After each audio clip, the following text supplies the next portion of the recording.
मुंबई के गोरेगांव की एक छोटी सी हाउसिंग सोसाइटी और उसे इनकम टैक्स डिपार्टमेंट ने 11 करोड़ 38 लाख रुपए का इनकम टैक्स नोटिस भेज दिया क्योंकि उन्होंने रीडेवलपमेंट अग्रीमेंट साइन किया था। जी हाँ, ये जो ऑर्डर आया है ये ऑर्डर 13 मई को आया है और हर हाउसिंग सोसाइटी को, हर मेंबर को जानना ज़रूरी है कि क्या हो सकता है जब आप रीडेवलपमेंट अग्रीमेंट साइन करते हैं और किस तरीके से इनकम टैक्स डिपार्टमेंट आपको नोटिस भेज देता है और आपको पता नहीं होता कि क्या करना है। तो बने रहिए हमारे साथ इस वीडियो के अंत तक, क्योंकि मैं इस वीडियो में आपको ज़रूर बताऊंगा कि कैसे इस हाउसिंग सोसाइटी ने क्या किया इस केस में जब उन्हें 11 करोड़ 38 लाख रुपए का नोटिस आया। नमस्कार, मैं हूं वरुण सिंह और आप देख रहे हैं स्क्वायर फीट इंडिया।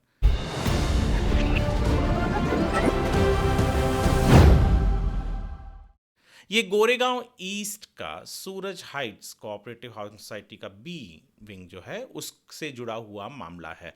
जो केस के डिटेल्स हैं मैं डिस्क्रिप्शन में दे चुका हूं, वहां से आप ऑर्डर ज़रूर पढ़िएगा।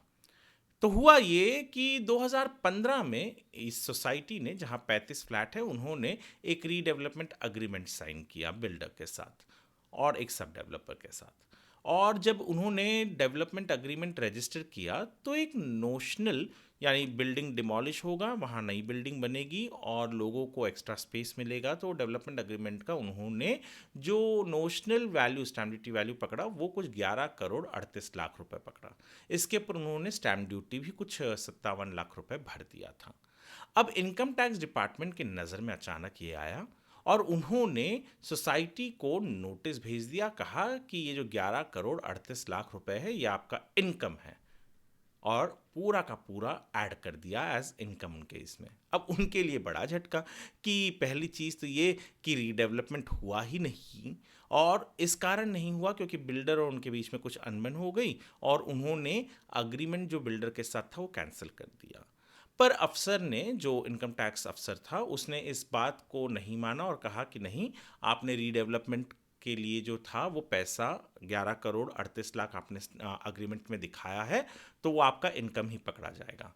सोसाइटी ने कहा कि हमने कभी भी वो पैसे लिए ही नहीं, ना बिल्डिंग डिमॉलिश हुई और ना ही वहाँ कोई नई बिल्डिंग बनी। तो जब पैसे लिए नहीं तो इनकम किस तरीके का, और ये तो हमने नोशनल वैल्यू करके रखा था। तो जो इनकम टैक्स ऑफिसर ने ऐड किया था, जब इन्होंने उसे पहला चैलेंज किया तो वहाँ पर सोसाइटी जीत गई। पर अफसर कहाँ रुकने वाला था, उसने इस को अपील कर दिया इनकम टैक्स अपीलेट ट्रिब्यूनल में, और इनकम टैक्स अपीलेट ट्रिब्यूनल ने मई के 13 तारीख को अपना ऑर्डर सुनाया।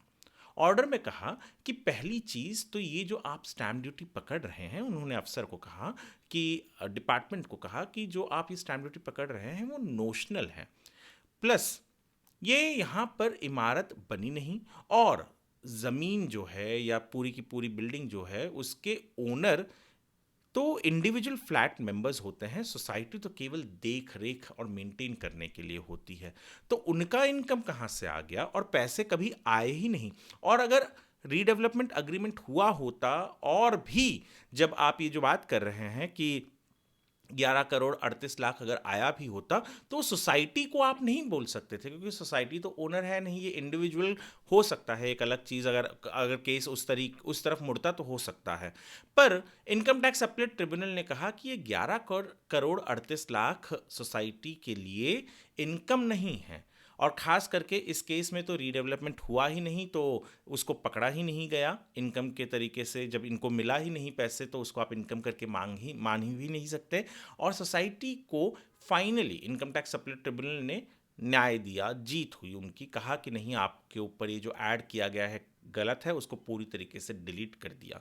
पर ये हर सोसाइटी के लिए बहुत ज़्यादा ज़रूरी है, क्योंकि आपकी सोसाइटी कभी ना कभी रीडेवलपमेंट में जाती है, या मुंबई थाने इर्द गिर्द इलाकों में तो न जाने कितनी सारी सोसाइटीज़ जा रही हैं रीडेवलपमेंट में। और इस तरीके के जब अग्रीमेंट साइन होते हैं तो इनकम टैक्स डिपार्टमेंट के अफसर उन्हें इनकम मांग लेंगे और कहेंगे कि नहीं, आप इनकम टैक्स भरिए इसके ऊपर। तब तो सोसाइटीज़ न जाने क्या सिर्फ केवल इनकम टैक्स डिपार्टमेंट के ही चक्कर काटती रह जाएगी और रीडेवलपमेंट तो धरी की धरी रह जाएगी।